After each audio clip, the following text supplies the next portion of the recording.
এই সুন্দর প্রকৃতির অপরূপ সৌন্দর্য উপেক্ষা করার নয়, যত দেখি তত আরও যেন দেখতে ইচ্ছা হয়। হ্যালো এভরিওয়ান, আসসালামু আলাইকুম। কেমন আছেন সবাই? আলহামদুলিল্লাহ, আমরাও ভালো আছি। আজকে আমরা চলে যাচ্ছিলাম আমাদের মধুমতি নদীর পাড়ে। অনেকদিন নদীর ওই সাইডে যাওয়া হয় না, তো ভাবলাম আজকে ঘুরেই আসি, কেননা আর কিছুদিনের মধ্যে আমি ঢাকা ব্যাক করব। এই জন্য শেষবারের মতো হলেও আর কবে আসা হবে এটা ভেবে চলে যাচ্ছিলাম আমরা নদীর পাড়ে ঘোরার উদ্দেশ্যে। আর এখন প্রায় পরন্ত বিকেল। আজকে ওয়েদারটা একটু মেঘলা মেঘলা মেঘলা মেঘলা হলেও মাঝে মধ্যে হঠাৎ করেই আকাশে সূর্যিমামার দেখা যাচ্ছে, আলো নিয়ে বেশ ঝলঝল করছে আকাশটায়। আর এই যে আমরা আমাদের গন্তব্যস্থলে চলে এসেছি। এটা হচ্ছে আমাদের মধুমতি নদীর পাড়। আর এখানে এসেই দেখেন আমার ছেলে ফটোশ্যুট করতে ব্যস্ত। সে খুব আগ্রহ করে তাকিয়েছিল বাইকটার দিকে, কেননা সে এখন চাচ্ছিল আবার বাইকে চড়তে। মানে বাইক তার এত বেশি পছন্দ, বাইকে চড়তে পারলে তার আর কিছুর দরকার হয় না। তো আজকের ভিউটা খুবই অসাধারণ ছিল।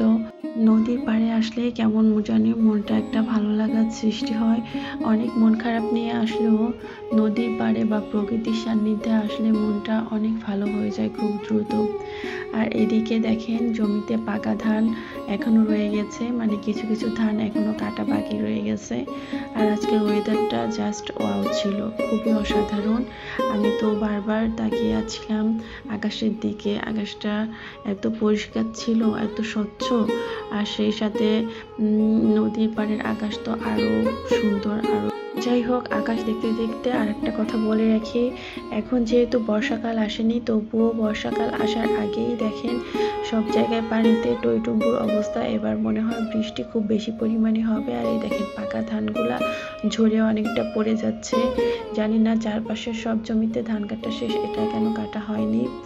যাই হোক, এখন নদীতে কিন্তু বেশ খানিকটা পানি হয়ে গিয়েছে। দেখেন প্রায় পাড়ের কাছাকাছি চলে এসেছে পানি। আর কিছুদিন গেলে, মানে আর এক সপ্তাহের মধ্যে যদি রেগুলার বৃষ্টি হতে থাকে, তাহলে পুরা পানিতে নদী ভরে যাবে।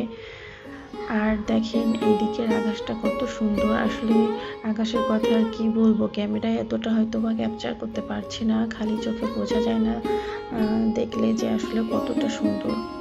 আর এই দিক দিয়ে এই যে একটা মাছ ধরার ট্রলার আসছিল, এরা প্রতিদিন এসে এখানে জাল ফেলে যায়।